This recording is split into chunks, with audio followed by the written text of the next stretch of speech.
David Van Melrick, bonjour. Vous êtes ici à la librairie Logos pour la dédicace de votre dernier ouvrage, Les ailes de la libération. Est-ce que vous pouvez vous présenter votre parcours donc de polytechnicien jusqu'à vos actions et présenter votre dernier livre en quelques mots? Quand, sur la manif pour tous, j'ai vu des jeunes filles se faire arrêter, des grands-mères se faire gazer et les coups de matraque pleuvoir sur des jeunes assis, quand j'ai mis des tentes, quand j'ai expérimenté avec l'activisme, un jeune militant m'a dit « Tu devrais passer sur les Champs-Élysées avec une banderole ».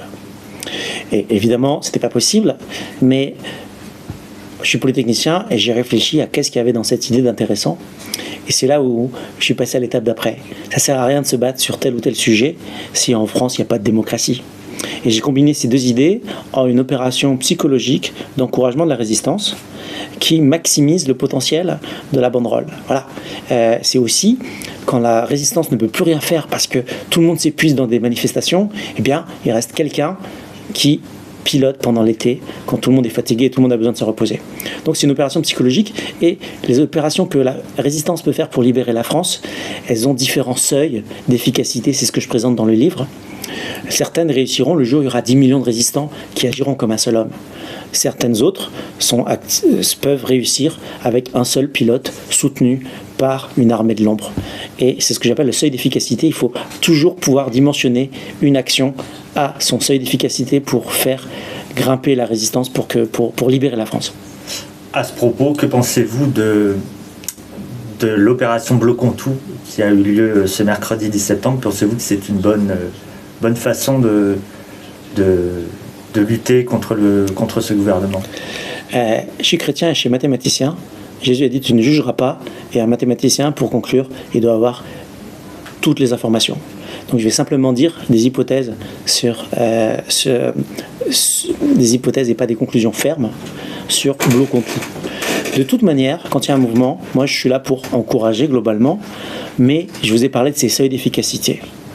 Quand la résistance sera capable d'agir sur un seul homme avec comme objectif de libérer, bien sûr, pourquoi pas bloquer.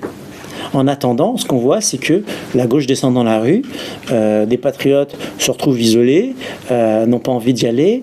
Au final, c'est brouillon. Quel est l'impact ? On n'en sait rien, mais en tout cas, c'est pas demain la libération, juste parce que les gens sont descendus dans la rue un 10 septembre. Et ce qu'on veut préparer, c'est vraiment un renforcement de l'efficacité des actions militantes. Donc moi, je ne décourage pas les gens d'agir. Le boycott monétaire fait partie des armes de la non-violence. Se débancariser, c'est très important.